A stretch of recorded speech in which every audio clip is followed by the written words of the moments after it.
Kaya muli tayo magkaisa po sa ating panawagan. Huwag ko tayong makalimot. Please, huwag tayong pumayag na wala ho talagang mananagot dito dahil uulitin po ito at uulitin nila.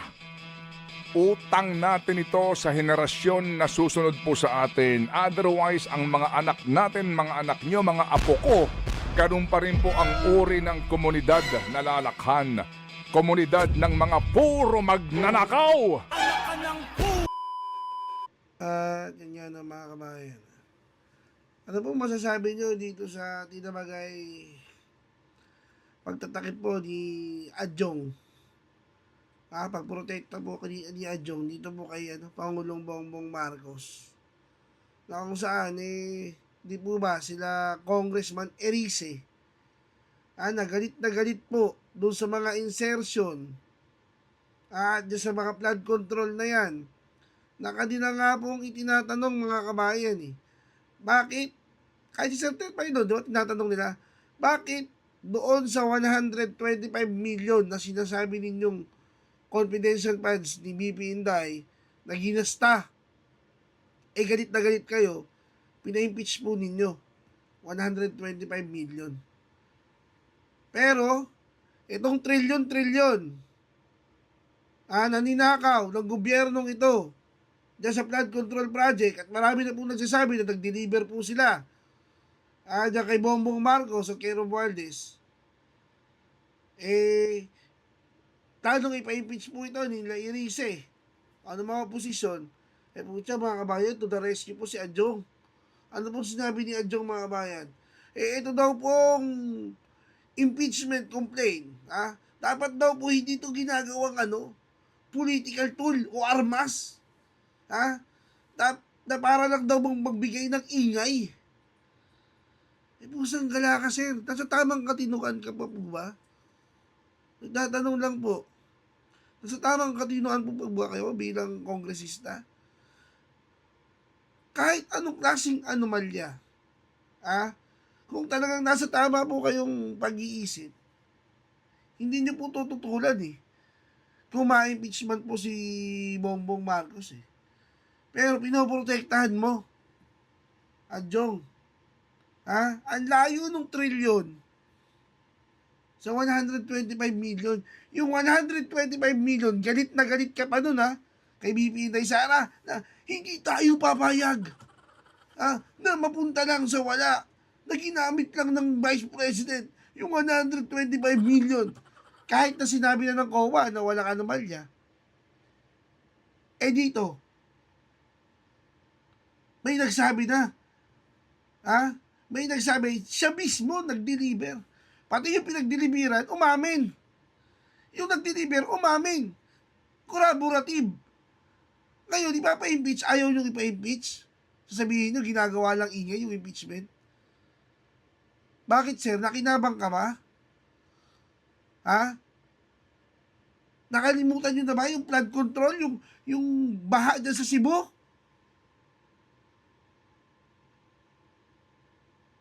Ano pong sabi ni Sir Ted Pailon? Sa mga taong katulad mo, sir, natin na parang kinakalimutan mo yung mga namatay dahil po sa flood control na yan. Eto, makikita po natin. Sir Ted, pangaralan mo nga itong kaibigan mo, si Adjong. Pangaralan mo nga itong si Adjong, sir. Para matauhan po. Ito ba mga kabayan, si Sir Ted Pailon? Okay, ganito. Sir, Professor David, kung babalikan lang natin ang mga nagdaang hearing kamo, di ba? May mga nababanggit na nga dito. Meron tayong whistleblowers ngayon, no? Si Bernardo na hindi natin alam kung nasa saan, and we sincerely pray na hindi pa nagbabago siya ng stand ng kaisipan, paninindigan at ng kanyang statement. Kasama na si Alcantara na nagsaulingan ng pera. At sila kasi nagtutulungan doon sa kanilang statement, merong corroboration, ika nga. Kung babalikan lang natin, just to remind everyone, na minsan pa, hindi ba napakinggan natin yung mga statement sa mga pangalang Maynard Ngu at Trygive Olayvar? Naalala natin, di ba? Okay. Ngayon, Tama po, tama. yes, okay. Yung Maynard Ngu may mga aligasyon Oo, dito sa affidavit mismo nitong si Bernardo, siya mismo ang katransaksyon at sa kanya mismo naghatid ng pera. Sa office sa Makati at maging sa Valenzuela. Okay, for specific politician and then may mga sinasabing koneksyon ito sa mga nakapwesto. Ngayon, meron din yung try-give. Sa huli pong talumpati at papapaliwanag si Senator Ping Lacson, ito yung sinasabi na pinaghahatiran ng bilyong piso, umabot sa 2 bilyon sa basement ng isang hotel at pinupuno yung isang armored van. Naalala mo? Tama po. Opo. Yes, okay. And then, ang sinasabi nga nung try-give daw na huwag ka muna mag-deliver kasi puno na eh. Oo, di ba parang tsaka na tayo mag-usap kasi busy kami. Oh, habang bilyon-bilyon ang inihahatid sa kanya.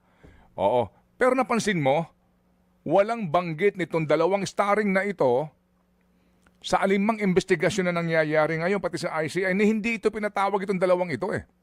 Anong take mo Yan dito? nga po. Anong take mo dito?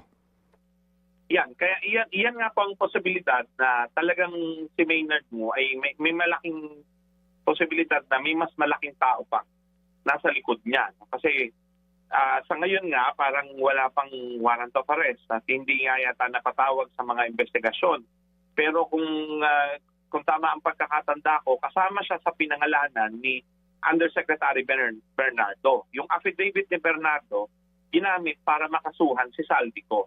Kaya yun ang panawagan natin sa gobyerno. Seryosohin din ang paghahanap ng ebidensya o datos tungkol kay Maynard Mu kasi binanggit siya ni Bernardo eh. So imposible na hindi siya sangkot sa nangyayari. So ang pwedeng gawin ng ombudsman, kalkalin lahat ng dokumento tungkol kay Maynard Mu at ang kanyang posibleng connection dito sa mga nangyari sa flood control.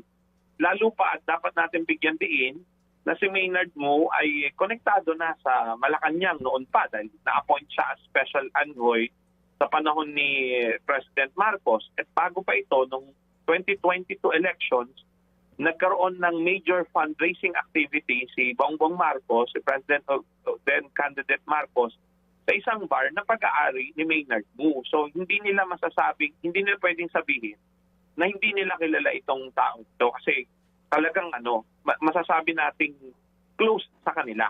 Kasi tumutulong sa pagkakampanya nila noon at na-appoint pa niya sa isang major na special envoy position. Although ngayon hindi na. Wala na siya sa special envoy position. Kaya yun ang panawagan natin sa ombudsman. Kung seryoso siya sa kanyang trabaho, tiyakin na yung mga ganitong tao na nababanggit sa mga affidavit ay talagang kakalkalin lahat ng dapat makalkal na bagay tungkol kay Maynard Mu. Kasi pwedeng ito yung smoking gun or connection sa palasyo. At meron pang try-give Olivar. Specifically po dito sa Bernardo affidavit, if I may remind everyone, Your Honor, 23, sometime 2024. Again, this is an allegation. Sana nga, maiporsu ng nag-iimbestiga kung totoong gusto mag-imbestiga. Sometime 2024, Yusek Olivar personally called me for a meeting to discuss about unprogrammed appropriation supposedly for the office of the Executive Secretary. In the said meeting, he requested me to submit a list of projects, etc., etc. Yun na po ang simula ng kanyang salaysay po dito hanggat sa humantong sa binabanggit na mga deliverables, di ba? So, yung nga pong atin din pinagtataka po dito, kasama po ni Profesor, bakit yung Olivar na imbitahan isang beses, hindi sumipot, ganun na lang yun. Tama po. As of last check, wala. Sinek ko rin nga ang kanyang pangalan. Ang huling pagbanggit sa kanya ng media ay halos 3 months ago pa. No? Pagkatapos noon, wala nang nabanggit. Hindi na rin siya naipatawag sa mga investigasyon. Kaya talagang itong 2026, para tayong magsisimula ulit ng bago eh. Kasi yung mga na-aresto noong 2025, alam natin directly na sangkot sila, si Descaya, nasabi, inamin niya, di ba? Pero ang problema kasi rin sa mga ito nga, di ba? Hindi pa nila ikinakanta ang buong alam nila. So yun rin ang panawagan natin sa mga na-aresto na at doon sa mga may warrant of arrest na ngayon, o hindi, sumuko na sila sana para mas mabilis ang hustisya. At the same time, sabihin na nila lahat ng alam nila under oath para magkaalaman na sinong mastermind. Yun rin panawagan natin kay Saldico, di ba? Kasi yung kanya mga sinabi, mabibigat na alegasyon. Pero mananatiling alegasyon kung hindi siya uuwi at hindi niya haharapin din yung kaso sa kanya at hindi niya hindi siya magte-testify under oath. No? So yun ang panawagan natin sa lahat ng whistleblower para sa bayan, ikanta nyo na po lahat ng alam ninyo para malaman sino ang mastermind. Diba? Opo, pero yung iba dyan kakanta lang kapag sila ay naiipit na o cornered na. Pero hindi mangyayari yung pagkanta na yan kung hindi nga sila, talagang uusigin. Kasi sa ngayon, kapag nakarinig tayo ng katwiran, Profesor, na kailangan ng matibay na ebidensya, kailangan ng personal knowledge, di ba? Yung lagi yan. Hindi pa pwedeng kwento-kwento lang. Ito, dito, sabi, finally, I would like to add that deliveries of cash were personally made by me, Bernardo, to Maynard Ngu at his office in Manila. Hindi ba? Kaya talagang isipin mo, ito mismo sinasabi, nagde-deliver ako ng pera dito, pero wala na ho tayong narinig na anuman pong pagpupursige sa mga individual na ito. Bukas ang aming pong programa sa panig ni Maynard Ngu at nitong si Tradib Olayvar. Kung gusto ho ninyo magpa-interview, pero itong nga po gusto ko lang kayong paalalahanan, katulong po si Profesor, dito ho sa mga pangyayaring ito na para bagang ang kanilang eksena magkalimutan o kaya mangyari na pipiliin na lang nila kung sino ang kanilang iaalay. Tama po. Kaya sa atin naman, no, sa tingin natin, hindi talaga magkakalimutan dito kasi flood control scam. Tapos laging may ulan, laging may baha, bagyo dito sa ating bansa. Talagang malakas ang magiging paalala sa atin sa tuwing may bagyo at baha na nangyari itong korupsyon, ninakaw yung perang dapat sa flood control. Kaya sa mga kababayan natin, tuloy-tuloy natin pag-usapan po ito. Tuloy-tuloy tayong manawagan na ikulong ang lahat ng mandarambong, ikulong lahat ng sangkot, lalo na yung mga mastermind. Amen. Salamat na marami, Professor. Talagang napapanahon to pagtawag namin sa iyo kasi nga yan ang balita ngayon. Febrero 25 po, may paparating na malawakang rally. Para po pa rin sa protesta po natin kontra korupsyon. After all, natanggal yung unang Marcos ng dahil sa korupsyon. At yan po is to remind everyone, korupsyon at paglabag sa karapatang pantao. Professor David Michael San Juan, muli kaming tatawag bago po magpebrero para paalalahanan po ang lahat sa ating pong ginagawang advokasiyang ito. Maraming salamat po at magandang umaga. Salamat po na marami. Number 27. Number 27. Sa affidavit po nitong si Engineer Roberto Bernardo, unang affidavit niya, iba pa po yung supplemental. Number 27, basahin natin. Engineer Alcantara, from time to time, would collect and deliver the agreed 15% commitment to me, which I delivered or caused to be delivered to Yusek Olayvar in Magallanes, Makati, and other places. Yung pong deliveries na yan ni Alcantara, ni Boss Henry, kinukumpirma ni Boss Henry sa kanya namang affidavit. So ang pinag-uusapan dito ay personal knowledge. Lagi pong yan ang pinapangalandakan ng mga abogado para kontrahin ang mga aligasyon sa kanilang mga kliyente. Wala namang personal knowledge yan Hearsay yan. Kwento lang iyan. Hindi naman yan na-witness. Napakabait ng aking kliyente hindi nga makabasag pinggan Oo. Amen! Amen! Hindi ba? Gagawa-gawa lang kayo ng kwento Hindi ka pwede magdemanda lang na puro lang kwento. Napakabait ng kliyente ko. Walang ka-record sa pagnanakaw ito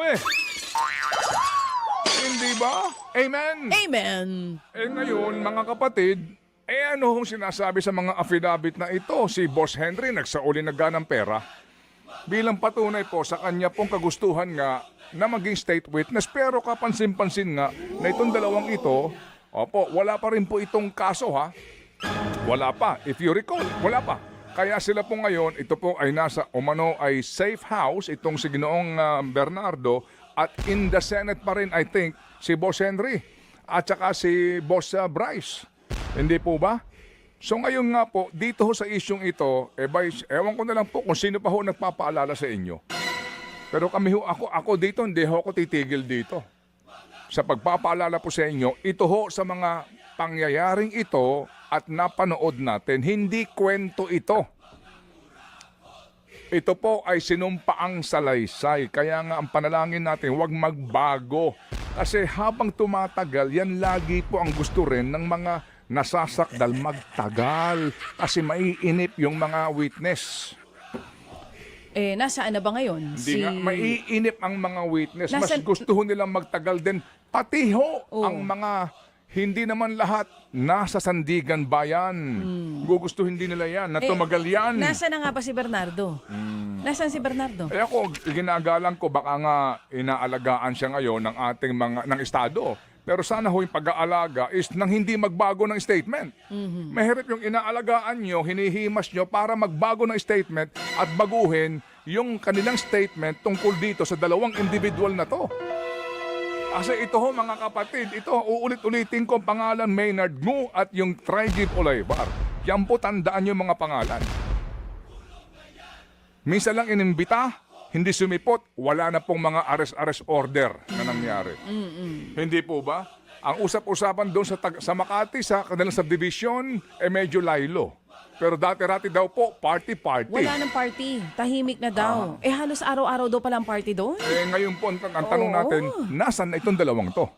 At ang mga bisita daw doon. At malay nyo, kung nakasibat na to. At saka mga bisita daw doon dati nung hindi pa umiingay itong flood control puro politiko. Aba, Nagkalat nga daw ang security guard doon sa area na yun. Sino?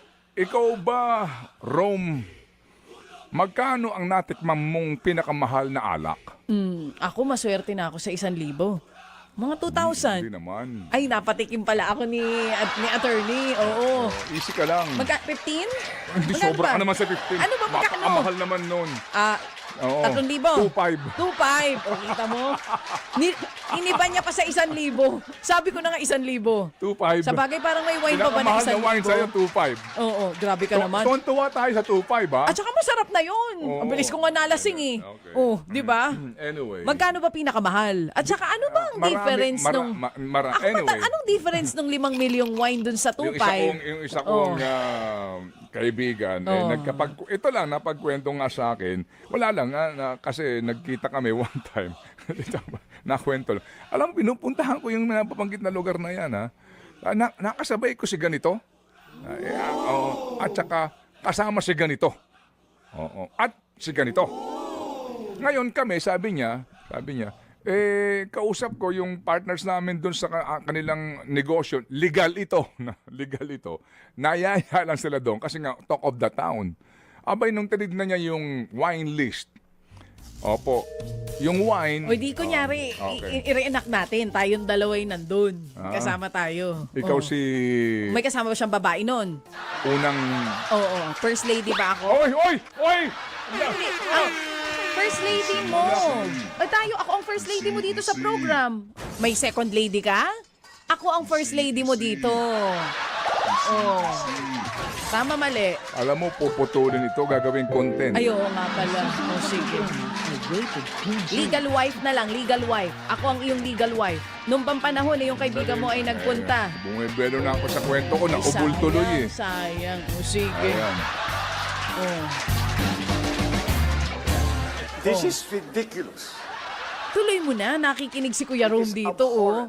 Nakaabang kami sa kwento nang minsang mapadpad sila doon. Makikinig kami. Yung wine list. Oo, di binigay na ang wine list. Oo. Oh, tapos? So sabi nila, yung wine meron namang ganun. Ang mga ang mga pinakamura, 3,000, 4,000, 5,000, may 10,000, Pataas ng pataas. Merong milyon na wine ang halaga. Ha? Milyon. Oo.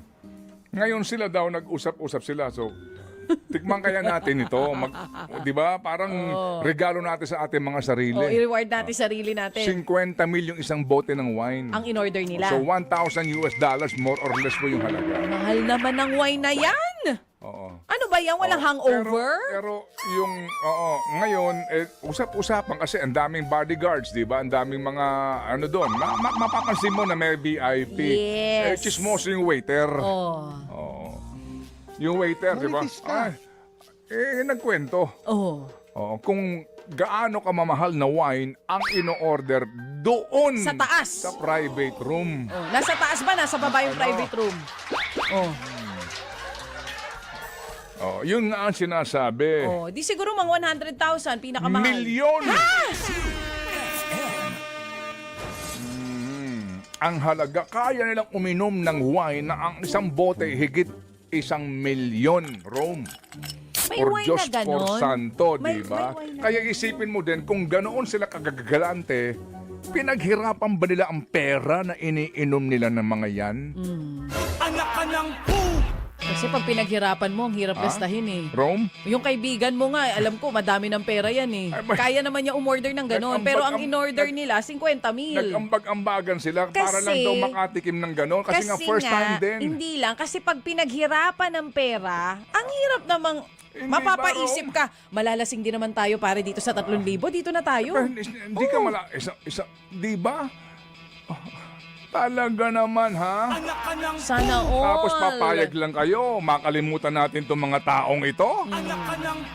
Tama din po sila. Babaha at babaha ulit. Di ba, mga kapatid?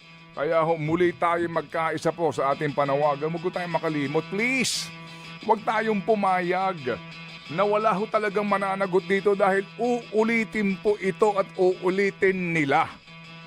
Utang natin ito sa henerasyon na susunod po sa atin. Otherwise, ang mga anak natin, mga anak nyo, mga apo ko, ganun pa rin po ang uri ng komunidad na lalakhan. Komunidad ng mga puro magnanakaw.